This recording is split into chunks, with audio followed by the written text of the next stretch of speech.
Hello and welcome to another edition of Spiritual Awakening Ministry. My name is Rob Baker, Senior Evangelist. We want to thank you for being with us on another week.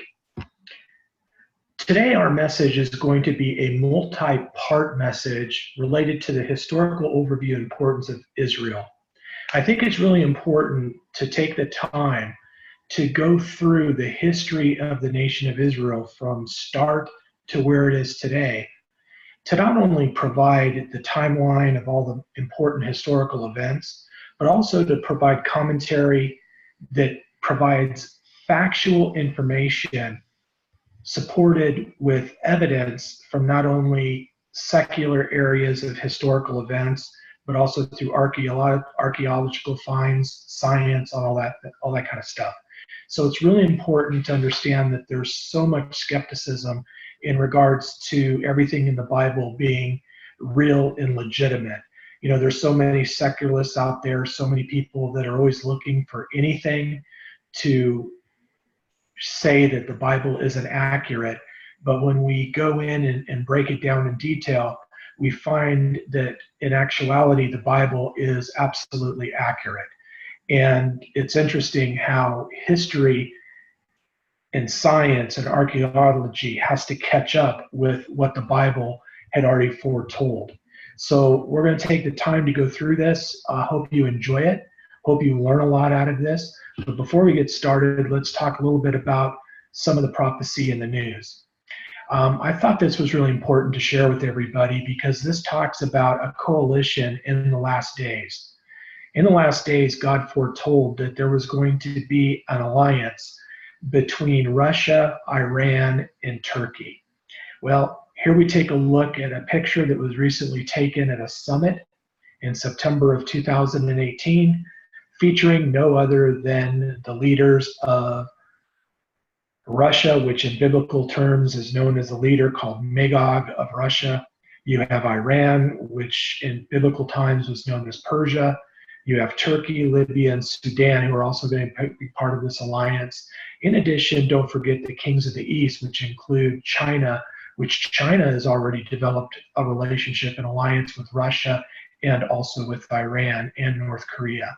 So when we take a look at things that are transpiring in the news, this is a really important thing to understand, that the Bible foretold about not only this event, which you can read more in Ezekiel 30 and 39, but also foretold that Israel would regather after being completely destroyed. Israel completely wiped out as a nation, everyone dispersed throughout the world, predicted that there would be a time in one day that Israel would become a nation again, which occurred in May 14th, 1948. One of the most important prophecies in the Bible outside of what I believe to be the prophecy, the greatest prophecy of all, was the fact that during the time of Jesus, the Hebrews, the Israelites, the Jews in those days, especially the Pharisees and the Sadducees, who said that they were quote unquote scholars of the scrolls and ancient writings, should have known the actual day that their Messiah was going to be proclaiming himself and riding in on a donkey into Jerusalem.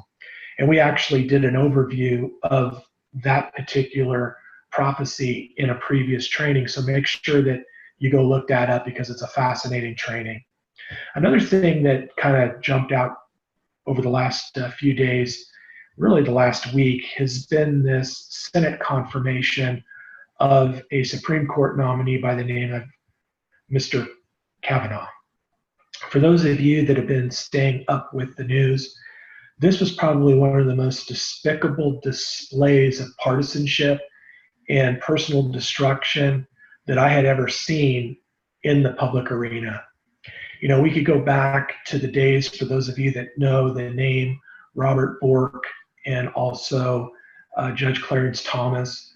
They also went through really, really terrible Supreme Court nomination process. And it's interesting how it's always one side of the political aisle that kind of goes in a direction of absolute destruction against their opponents. I mean, there's absolutely nothing that one side of the aisle will do to try to push their agenda on the rest of the country, especially when that agenda happens to be non-constitutional. And so we're living in a time, and this really came to me in regards to understanding kind of biblical prophecy and signs of the times, that we need to understand that the Bible predicted that the world would be going into tremendous chaos prior to what we'll call the final generation, or the last generation prior to Jesus' return to become the ruler of the world. But prior to that, there's going to be a 7-year tribulation. Prior to that 7-year tribulation, Jesus is going to be coming back in the clouds and collecting his bride, his church. That's called the rapture. So those that are true Christ followers are not going to be here during the 7-year tribulation.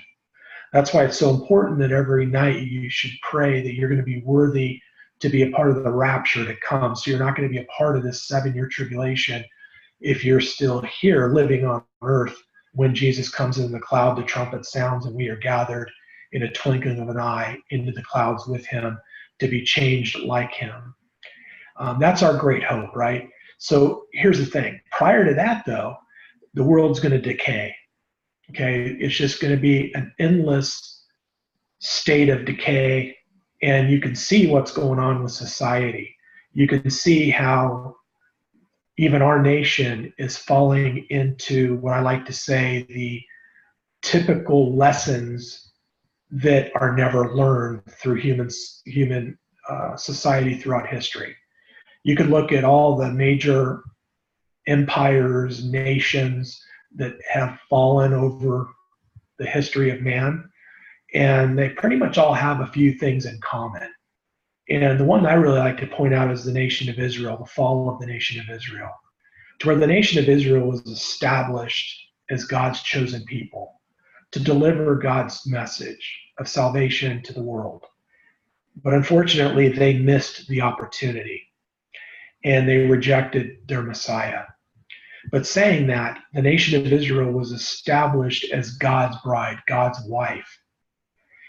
And God has a covenant with the nation of Israel never to give up on them, but didn't say that there wasn't going to be a time of punishment.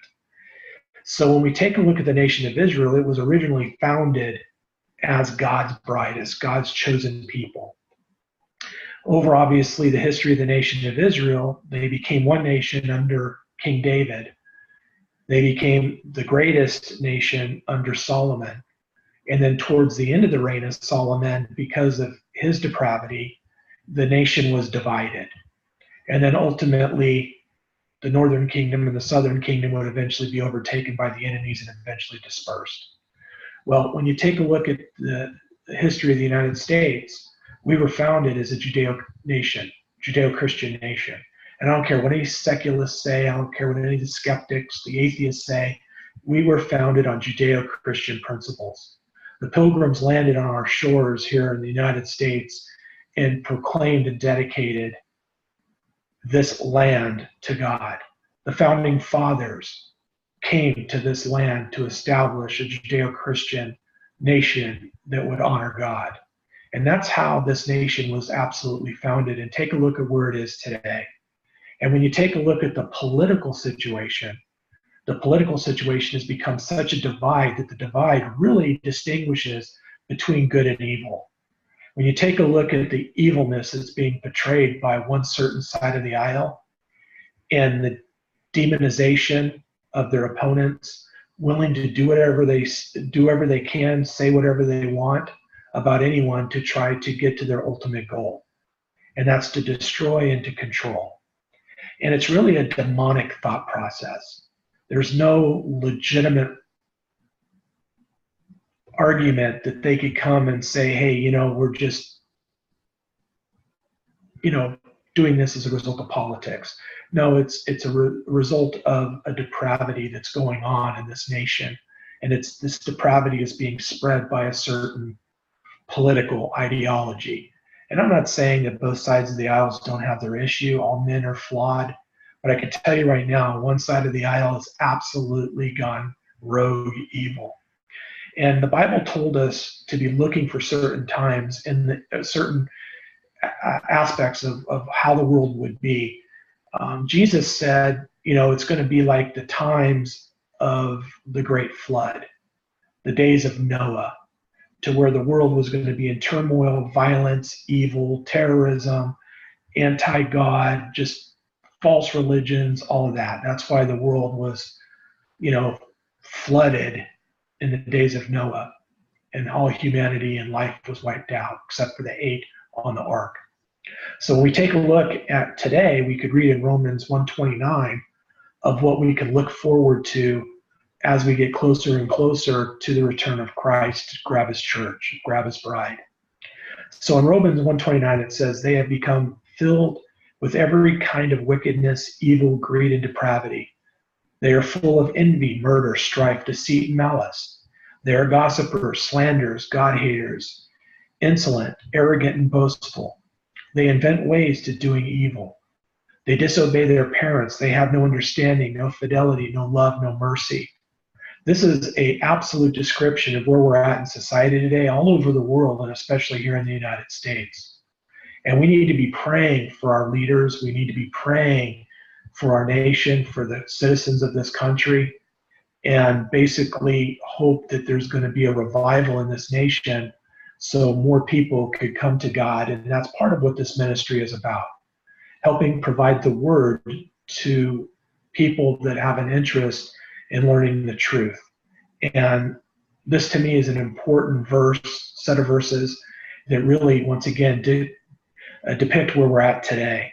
And, we like to have documentation. We show an actual source of where we found some of this supporting information. There's an article that actually came out and talk about all the false statements that have been issued against this judge who had an impeccable background, who was a family man, unbelievable husband, had 2 lovely daughters, had all of these people throughout, even through high school, through college, through his employment as a judge and everything that he's ever done. No one has ever said anything negative. Then all of a sudden he becomes a candidate for a Supreme Court nomination, and then there's all these allegations popping up in regards to this man with no supportive documentation, no evidence, nothing. And one side of the aisle believes that you are to be found guilty and prove yourself innocent, which really is contradictory to what our Constitution says, what our judicial process says. Matter of fact, we're supposed to be innocent until proven guilty. Even though someone may put a charge against somebody, you're innocent until proven guilty. However, just like everything else is being twisted, truth is being turned on its head, especially today with a specific political side, that everything is opposite of truth. And so we need to really wake up to this. We need to really get out there and talk to people, let them know the difference between good and evil, right and wrong. And where do we find that? We find that in the Bible.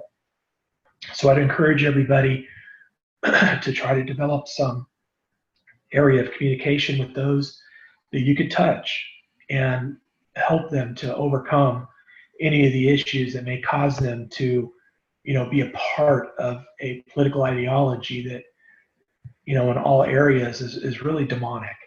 And so let's just pray for our nation on that. Let's get into part 1 of our multi-series, Historical Overview of the Importance of Israel.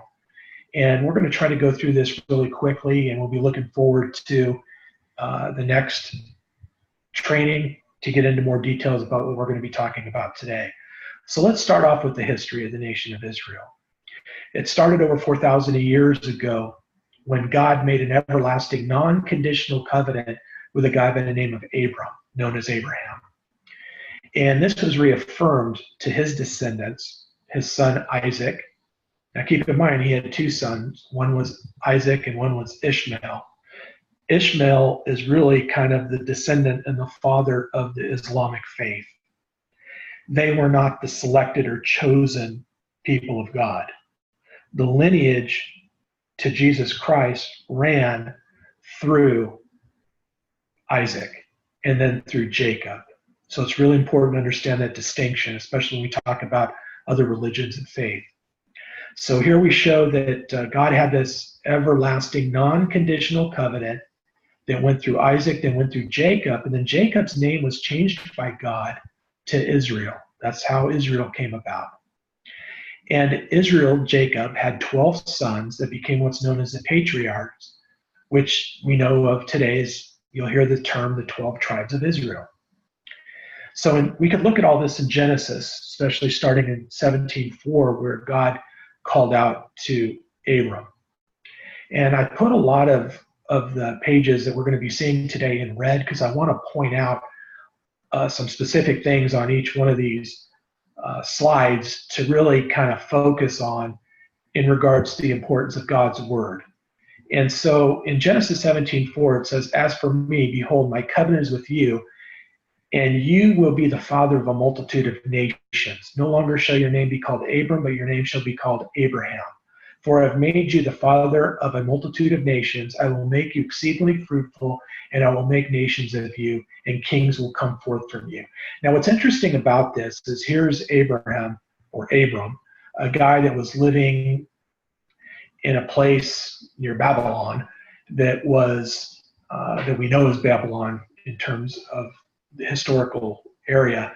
And here's a guy that's basically kind of serving false gods. And now God gives him this revelation that, hey, I'm speaking to you. I am the true and one only God. Follow my voice. Do as I say. I'll make a covenant with you. You follow me, and I'm going to make you a father of nations. And literally the father of the ultimate Messiah, because that's where the lineage ends up going through. And Abram followed the word, followed God's voice.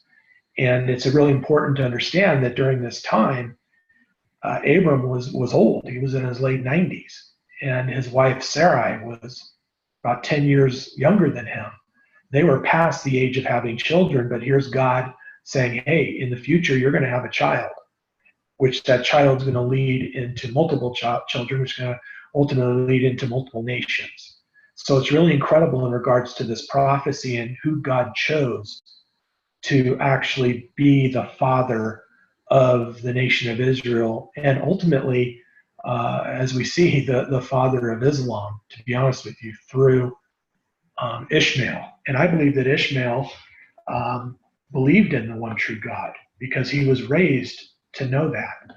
I just believe that over the years and over the generations, that lineage ended up moving into the false religions because they were separated from that relationship with God as a result of being so far away in generations from Abraham. So when we take a look at how things happened and started in the past, that's kind of how the nation of Israel started to get going. Now, we'll move forward here because one of the sons of Jacob, matter of fact, the second to the youngest son, was a gentleman by the name of Joseph. And Joseph, and before we get into this slide, we'll just kind of give a little history on this. Joseph was the second youngest son of Jacob. Remember, he had multiple sons. And he wore a coat of colors. And basically, this was something that Jacob was showing favoritism to a younger son. And all the older brothers were very, very much jealous of that. Matter of fact, Joseph was known as the dreamer. Everyone was out working and tending the fields and working the cattle and the sheep and all that. And he was more or less kind of like the kid that was pampered. We'll just call it, and we use the term mama's boy. We'll call him daddy's boy. And what ended up happening is one day, Joseph went to his brothers and told them about a dream that he had. And this dream showed that all of his brothers would be bowing down to him. Well, they didn't take that too kindly. And so they all got together and derived a plan. And they went ahead and went out to the fields and typically these aren't right around the corner. I mean, they're sometimes 1, 2, 3 days travel of dealing with their cattle and their flocks and things like that. And Joseph went out to go see them, and they basically put him in a hole. And instead of killing him, they decided to sell him. And so he ended up getting sold by a caravan of merchants and taken into Egypt. And then he was ultimately sold to a guy by the name of Potiphar, one of the gentlemen who had a lot of authority in the court of the Pharaoh at that time. And he ended up being sold to sold to Potiphar, who was a part of the council of Pharaoh. And what's interesting is that everything that Joseph touched became prosperous. Everything was blessed. But one day, Potiphar's wife, who had the hots for him, tried to get Joseph to have a relationship with her, and he declined. And she ended up filing false charges against him, saying that he tried to rape her. And, the Bible kind of alludes to the fact that Potiphar probably didn't believe his wife. He probably had an idea she had the hots for him. But to save face, he ended up, instead of having him executed, he ended up putting him into the Pharaoh's court's prison. Now, as time goes on, the story goes that there were a couple of guys that he was overseeing that got thrown into prison, and these were actually Pharaoh's baker and wine bearer. And these guys were basically put in prison for an accusation of a crime. And while they were in jail, Joseph interpreted their dreams. And one person, the wine bearer's dream, was interpreted favorably, that he would be released and serving Pharaoh again. Then the baker said, "Hey, how about interpreting my dream?" And Joseph interpreted his dream and said, "You're going to be executed." Well, sure enough, it ended up happening. And when the wine bearer was released, Joseph told the wine bearer, "Hey, don't forget me, tell the Pharaoh about me." Well, the wine bearer went back into the court of the Pharaoh, never said anything. Years go by. All of a sudden, the Pharaoh's having dreams. So the Pharaoh's calling all of his magicians and soothsayers and everybody, and no one's able to interpret his dreams. So the cupbearer, who was kind of freaking out in regards to how the Pharaoh was acting, said, "Hey, there's a guy that I know that when I was in prison interpreted my dream. How about giving him a shot?" So Pharaoh calls in Joseph.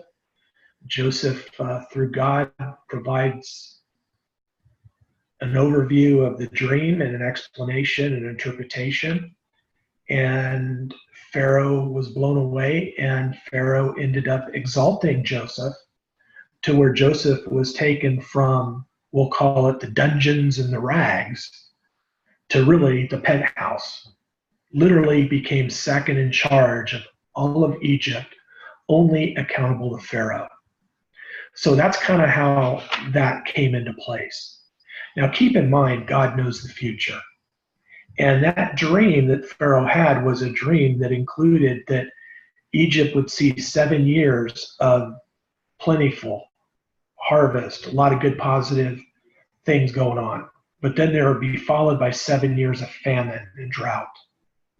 So Pharaoh was smart enough to believe the interpretation of Joseph, put Joseph in charge to handle all of the positive yield of harvest that would be coming in for 7 years, store that, and then be able to have enough available to be able to sell and to feed his people during the lean 7 years.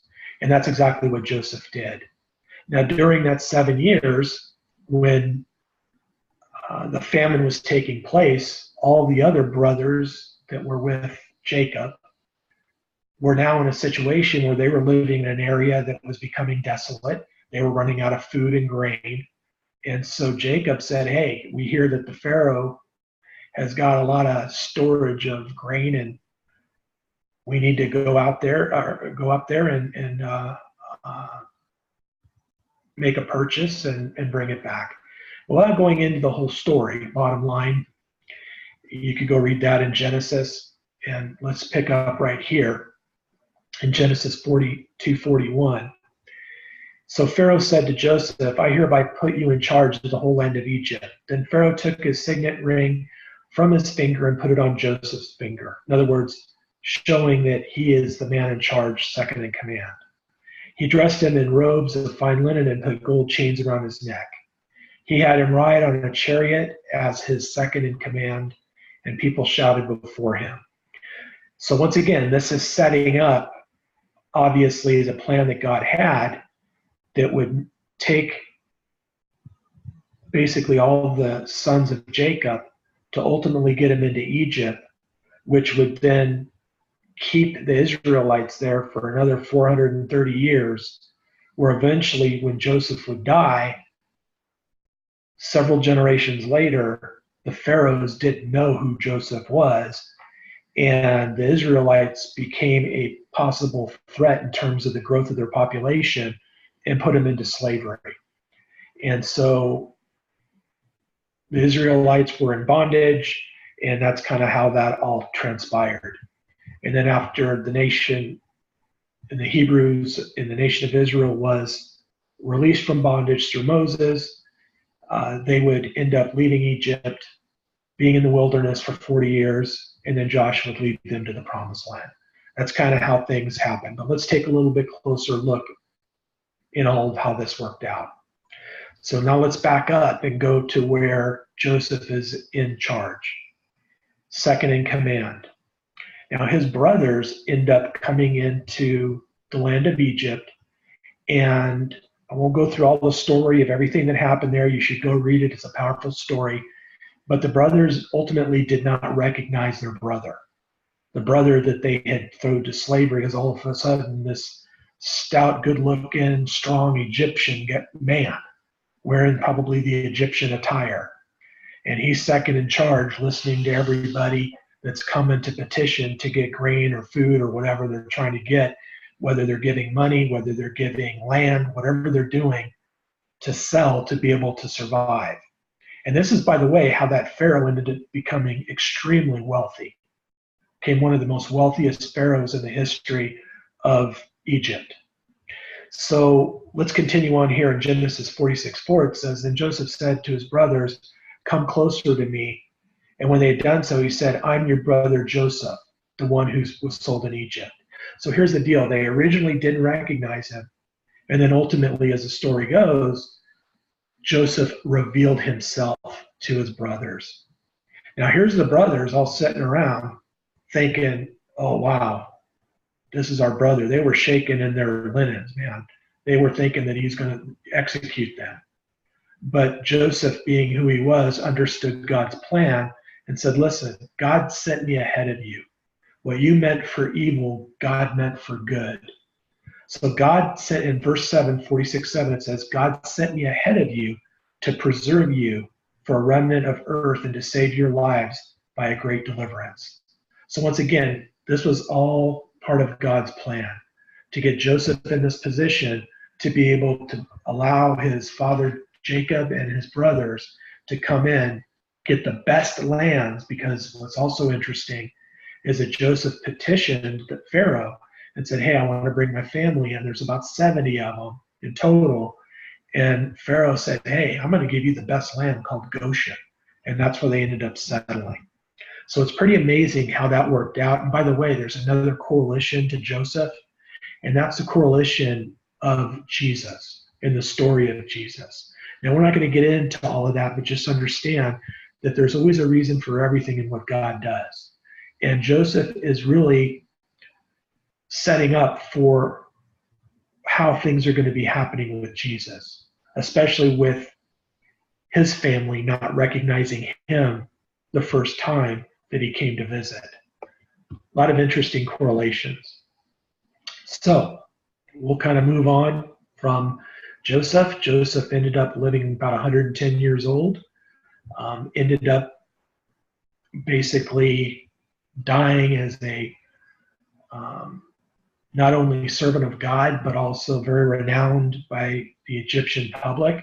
But over time, once again, over several generations, future pharaohs didn't recognize or understand or who cared who Joseph was, but only saw the nation of Israel as a threat. So now Israel goes into bondage, they go into slavery, their lands are taken, and then finally God hears them. And he now is going to send a deliverer. And that deliverer happens to be a guy by the name of Moses. So in Exodus 3:1, we now learn about Moses. Now, Moses was tending a flock of Jethro, his father-in-law, the priest of Midian. And he led the flock to the far side of the wilderness and came to Horeb, the mountain of God. In verse 2, it says, there an angel of the Lord appeared to him in flames of fire from within a bush, but the bush on fire did not burn up. Now let's once again backtrack through Moses. Moses was born in a time when the Pharaoh at that time saw the continuous population growth of the Hebrews as a threat. And he put an edict out that all the firstborn, the children that were under 1 year of age, should be put to death. And so this terrible decree went out. And we're going to talk in our next training, part 2, of the historical documentation of the pharaohs of Egypt, pointing out exactly in history who the pharaoh was during the reign of Joseph, and then who was the pharaoh that caused the actual decree to go out, who was the pharaoh that ended up being the pharaoh during the Exodus. And it's really interesting to kind of see the historical documentation to back up the biblical story. It's absolutely amazing. So we're going to get into that next week in regards to all the facts and evidence. But as we move forward, Moses is chosen. And as a result, God's going to use this as a way to glorify his name. Now, he had made a prediction that Israel would be in bondage for over 400 years and then eventually would be released. And there's a reason for that. It's a part of a judgment cycle that God was putting the nation of Israel through. And when they ended up being released, it was as a result of these unbelievable, we'll just call them miracles, even though probably the Egyptians didn't call it a miracle. There were 10 plagues that were placed upon the nation of Egypt that would eventually be twofold in reason. Number one, the plagues were meant to insult the gods of Egypt because they worshipped all these different gods, including frogs and snakes and animals and cattle and, you know, the moon, the sun, everything else, right? They had all these gods. They had a god for everything. So God was good. The one true God, the God of Abraham, Isaac, and Jacob, was going to show them a lesson. So as we look through here in Exodus 6:1, it says, then the Lord said to Moses, now you will see what I do to Pharaoh because of my mighty hand. He will let them go because of my mighty hand. He will drive you guys out of the country. God said to Moses, I am the Lord. I appeared to Abraham, to Isaac, and to Jacob as God Almighty.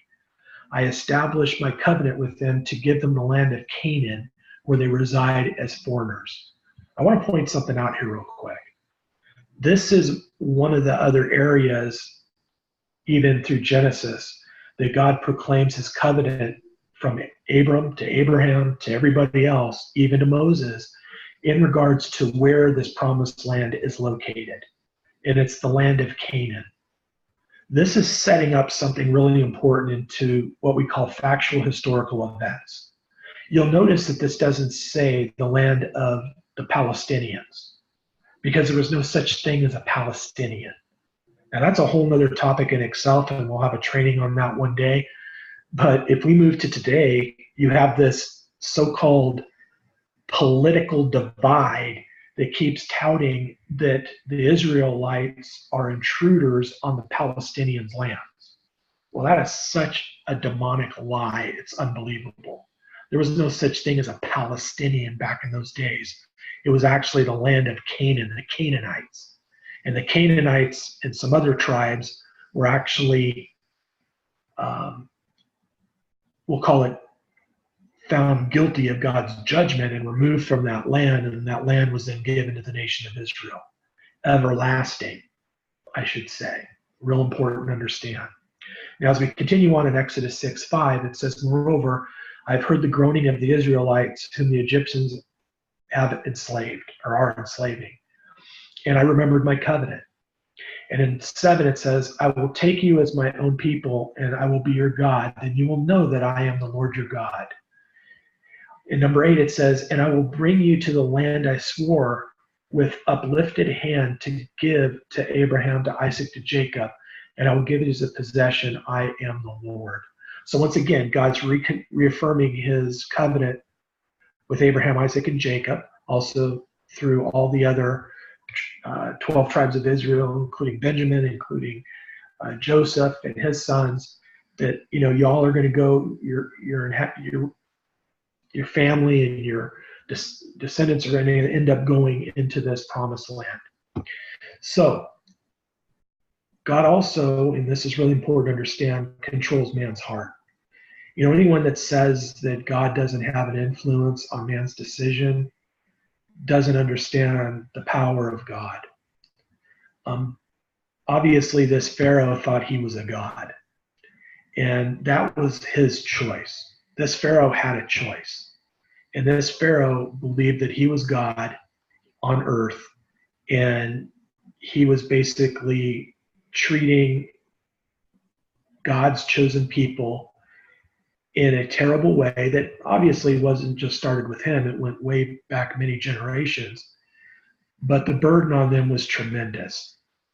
And so when Moses was born, he was born at a time when the Pharaoh in that day made that decree to kill all of the firstborn at that time to help eliminate a certain population or a generation, to decrease the amount of Jews that were being born. And then Moses was put into a basket, and the daughter of Pharaoh ended up finding Moses, which, by the way, his name wasn't Moses at that time. She ended up naming him Moses, and brought him in as an adopted child. And for the first 40 years, Moses was actually in the court of Pharaoh.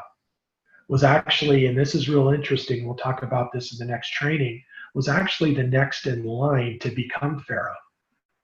So it's interesting in regards to when we as humans make decisions, that if we trust in God, he's got a plan. When we take things in our own hands, we end up screwing it up, but God's usually going to be able to fix it because he has a destiny for each and every one of you, even for me. So even when we all mess up, which we all do, God's able to turn negative into positive. And typically our decisions aren't typically the decisions that we should be making, except waiting on God. And in this case, Moses, who was in this incredible power in Pharaoh's court, literally next in line to become Pharaoh. There was another stepbrother who was technically not, we'll call it in progression, and we'll talk about that next time. He was a part of this, and then he ended up going out and surveying what was going on with the people that were in bondage, because he knew that he was an Israelite, and saw an Egyptian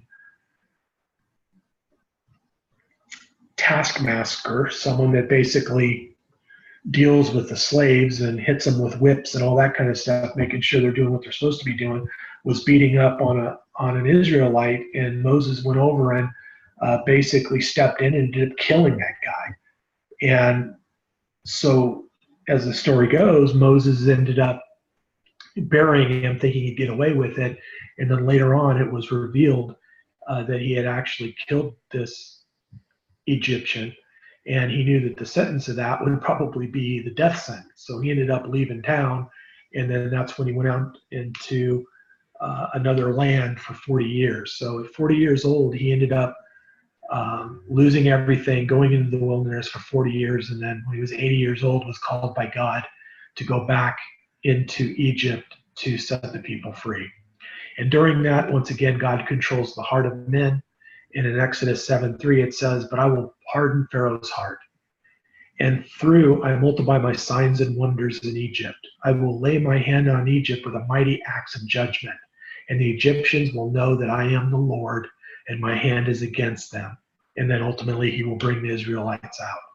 So here's God saying, listen, I'm going to harden the heart of this guy. He's not going to have pity or compassion on you. No matter what I do to him, he's not going to let you guys go until I'm ready to change that in giving him the ultimate judgment that will eventually set you guys free. So let's kind of go through all of these. And once again, keep in mind that a lot of these judgments, a lot of these things have to do with the gods that they served. Another god that they served was the snake. And so here's an interesting one. One of the first thing that happens is Moses and Aaron in 7:10 go to see the Pharaoh. This is when Moses kind of introduces himself and says, hey, we're here. We want to have the Israelites freed. And I'm sure that the Pharaoh was laughing and his court was laughing.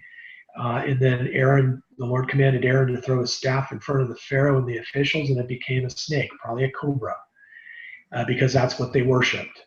And then Pharaoh summoned his wise men and sorcerers, and the Egyptian magicians also did a similar type of a trick. Now, I'm not saying that God's was a trick. God probably did turn the actual stick into a cobra, but no telling how the Egyptians ended up doing their little magical trick to put out their own cobras. Because remember, when they worshiped these things, they had canisters of these little cobras all around. So they probably pulled some trick and, boom, kicked over a box of cobras. But what's real interesting as we move on here, Aaron's cobra swallowed up all the other cobras. So that was an interesting story in itself. But once again, Pharaoh's heart became hard, didn't really believe it. Then the next judgment ends up being the water turned into blood. So in Exodus 7:17, it says that the Lord says, they will know that I am the Lord. With your staff in hand, strike the water of the Nile, and it will become changed into blood. In addition, the Egyptians will not be able to drink any of its water. Blood will be everywhere in Egypt, even in vessels of wood and stone. So that took place. The next one was the plague of frogs. In Exodus 8:2, I will send a plague of frogs. They will come upon your place in your bedroom and into your bed, into your house, your ovens, your knees, and your throws. So basically what they're saying is that I'm going to be basically causing a frog infestation. Now keep in mind the sequence of events, right? So these frogs are probably all over the swamps and the waters, and it all turns into blood.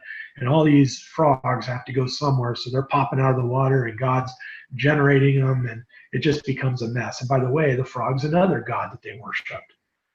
The next one is gnats. So the next one in Exodus 8:16, the Lord said to Moses, take your staff and strike the dust in the ground, and throughout the land of Egypt, the dust will become gnats. And they did this, and Aaron stretched out his hand, and the staff was struck, and the dust became gnats on all the people and all the animals. And in 19, the magician said to Pharaoh, this is the finger of God. But Pharaoh's heart was hardened and would not listen, just as the Lord said. So once again, it's not over with yet, but God's once again showing who's the boss. Next is the plague of flies. So in Exodus 8:21, I will send a swarm of flies. The house of the Egyptians will be full of flies. In 22, it says, but on that day I will deal differently with the land of Goshen where my people live. No swarm of flies will be there, so that you will know that I am the Lord of the land. I will make your distinction between my people and your people. So in 24, it says, dense swarm of flies poured into the Pharaoh's palace and into the house of his officials throughout the Egypt, and the land was ruined by flies, but the land of Goshen wasn't. And also keep in mind, they didn't have to deal with all the other judgments also. And also the Bible tells us that the waters of Goshen were not polluted by the blood either. So God made a distinction between the Israelites and the Egyptians. Everything that the Egyptians was doing was cursed, and everything that the Israelites had was blessed. Next was the plague on livestock. So in 9:2, the Lord says, I will bring a terrible plague on the livestock in the field, your horses, your donkeys, your camels, your camels, your sheep, your goats. I will distinct between the livestock of Israel and that of Egypt. So once again, the animals belonging to the Israelites will no animal belonging to the Israelites will die. And then a lot of the livestock belonging to the Egyptians did die, but not all of the livestock. A lot of the livestock belonging to the Egyptians. Next, the Lord brought on boils. So it became fine dust over the whole land of Egypt. Festering boils will break out upon the people and animals, the animals that survived through the previous plague throughout the land. In 10, it says that Moses tossed into the air the dust, and festering boils went out onto the people and the animals. The magicians could not stand before Moses because of the boils that were on them and all the Egyptians. And once again, none of them were on the Israelites. In Exodus 9:18, now you have the hailstorm. So basically God's saying, this time tomorrow I will send a worse hailstorm that's ever fallen on Egypt. So once again in 23, when Moses stretched out his staff towards the sky, the Lord sent thunder and hail, and the Lord rained hail on the land of Egypt. It was the worst storm in the land of Egypt since it had become a nation. And once again, happened in all the areas of the Egyptians, and nothing happened in the lands where the Israelites were at.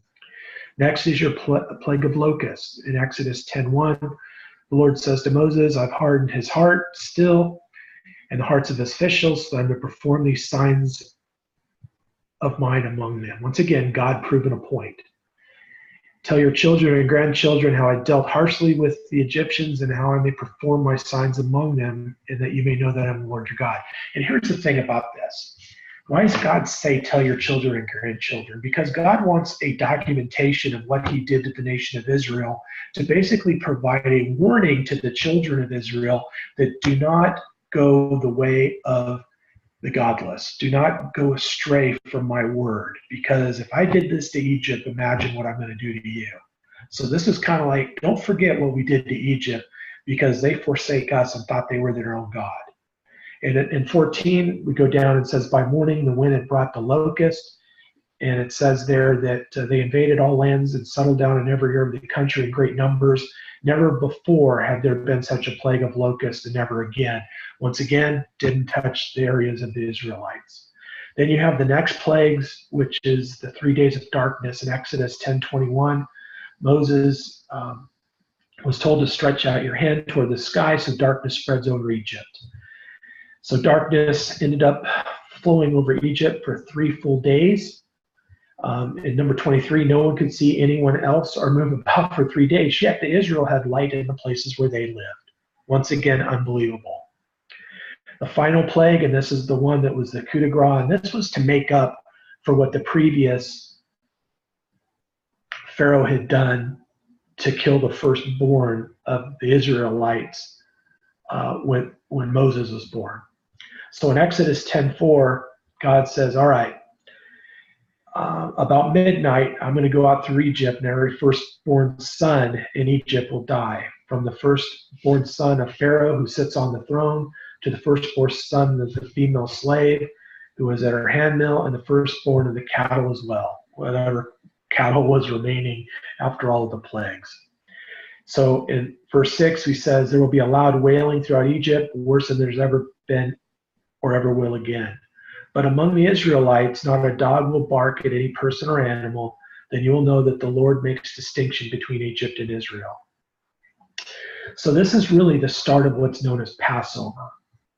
Okay? So this is where we get Passover at. In Exodus 12:1, the Lord said to Moses and Aaron,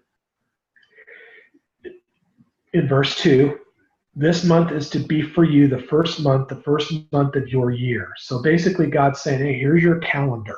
This is where your calendar is being set up. Tell the whole community of Israel that on the 10th day of this month, each man is to take a lamb for his family, one for each household. In Exodus 12:5, it says, the animal you choose must be year-old males without defect. And then he says in number 6, take care of them until the 14th day of the month, when all the members of the community of Israel must slaughter them at twilight. Then in 7, it says, take some of the blood and put it on the sides of the tops of the door frames of the house where they're going to eat the lambs. So the history of Passover continues. In Exodus 12:18, that same night, they are to eat the meat roasted over the fire along with bitter herbs and bread made without yeast. That's really important also for another part of their tradition. In Exodus 11:9, it says, "Eat it in haste, it is the Lord's Passover. Take hyssop, dip it into the blood in the basin, and put some on the blood on the top and both sides of the doorframe." Once again, this is doing what? This is painting a picture of future Christ, shedding the blood on the cross, the Lamb of God, the unblemished Lamb, male of God. This is an unbelievable story in regards to, once again, a major prophetic event. So as we continue in Exodus 12:24, obey these instructions as a lasting ordinance for you and your descendants. When you enter the land the Lord will give you, as he promised, observe this ceremony. In Exodus 12:27, it says, "Then tell them, it is the Passover sacrifice of the Lord, who passed over the house of the Israelites in Egypt and spared our homes when he struck down the Egyptians. Then the people bowed down and worshiped." This is just, once again, and I just want to emphasize this, a beautiful story in regards to the history of the nation of Israel and the future of their Messiah, and the picture painted about Christ, who would be the ultimate Lamb of God sacrificed. So real important to understand this story, the significance, importance of this. So in in Exodus 14:6, they now depart. They're leaving. They're out of the country. Matter of fact, the Egyptians said, "We're going to give you all of this wealth. Leave us, get out of here." And then God basically hardened their hearts again, the Egyptians, because God wasn't done with the Pharaoh and the Egyptians. So Pharaoh took his chariots and got his men together. And we see this in 14:6. He says in number 7, he took 100 of the best chariots along with all the other chariots of Egypt. So he had well over 1,500 to 2,000 men with him, and all the officers over them. In Exodus 14:8, the Lord hardened the heart of Pharaoh, the king of Egypt, so that he pursued the Israelites who were marching out boldly. So here we go. The Israelites are now moving towards the promised land. God tells Moses which direction to go, but once again, God has a plan. He's not done with his miracles. He's not done with showing the Israelites who God really is, the God of miracles. Can do anything. There's nothing God that cannot do. With all God, things are possible. So in Exodus 14:15, the people are crying out, "Hey, we have the Egyptian army following us. We're now stuck between a rock and an ocean. What are we going to do? The Red Sea's there. There's no way to cross it. We're now going to die." God knew this was going to happen because he was setting up another coup de grace miracle. So then the Lord said to Moses, "Why are you crying out to me? Don't you guys trust me by now? Don't you know that, look at all the plagues that I provided, all the miracles that I provided during the time that you were afflicted during all of this that was going on? And now you're crying that I'm going to let you guys die?" So the Lord said to Moses in verse 16, "Raise your staff and stretch out your hand over the Red Sea," basically, "divide the water so that the Israelites can go through the sea on dry ground." In Exodus 14:17, God says, "I'm going to once again harden the heart of the Egyptians so that they will go in after them, and I will gain glory through Pharaoh and his army, through his chariots and his horsemen." In verse 18, the Egyptians will know that I am the Lord when I gain glory through Pharaoh, his chariots, and his horsemen. So what ends up happening is now Moses is raising his hands. The ocean, the Red Sea, opens up, a miracle we can't understand. The land is dry enough. The oceans are parted. You can't even visualize or imagine how this is. Maybe you've seen the movie The Ten Commandments, kind of gives the best depiction of it. But probably an unbelievable, miraculous scene walking through that. Then all of a sudden, the Israelites get on the other side of the shore. And in Exodus 14:26, the Lord said to Moses, "Stretch out your hand over the sea so the waters may flow back over the Egyptians and their chariots and horsemen." In 27, Moses stretched out his hand over the sea, And at daybreak, the sea went back into its place. The Egyptians were fleeing toward it, and the Lord swept them into the sea. In verse 28, the water flowed back and covered over the chariots and horsemen the entire army of Pharaoh that had followed the Israelites into the sea. Not one was saved. Now, the only one that was probably saved, and we'll talk about this next time, was Pharaoh himself. Based upon historical documentation, more than likely, Pharaoh was a little bit probably concerned in regards to what was going to happen next. Here's the waters parted, maybe not trusting that they're going to stay parted. He sends his generals and he sends his army ahead of him. He's staying behind with another portion of his army to follow up once he sees his army gets across. But by that time, the majority of his army is wiped out. And that's when Pharaoh goes back defeated and once again becomes a testimony of the reality. But when we take a look at documentation next time, we're going to see how history in documentation terms wasn't documented by Pharaoh, because obviously they never wanted to depict a story that showed that these Israelite slaves and the God of the Israelites had wiped out Pharaoh's army. So we're going to talk more about that in regards to the lineage of all the different pharaohs from Joseph all the way through to Moses. And it's going to be fascinating to kind of see actual history and the actual names of who these pharaohs were. It's nothing depicted like in the movies. So we look forward to you guys being with us next time. So thank you for this opportunity to learn more about this particular message. And in closing, and until next time, may the Lord bless thee and keep thee. May the Lord shine his face upon thee. May the Lord be gracious unto thee. May the Lord lift up your countenance and pour out his grace and favor upon thee. And may the Lord give you comfort and peace. God willing, we look forward to seeing you next time, or at least speaking to you next time, to catch up on current prophetic events and also obviously our next message. So if you can, feel free to go to our ministry website, take a look at some of the different messages that you may have missed, and also consider maybe becoming a supporter of our ministry, and we would appreciate that. So thank you, and have a great rest of the next week until we have our next message.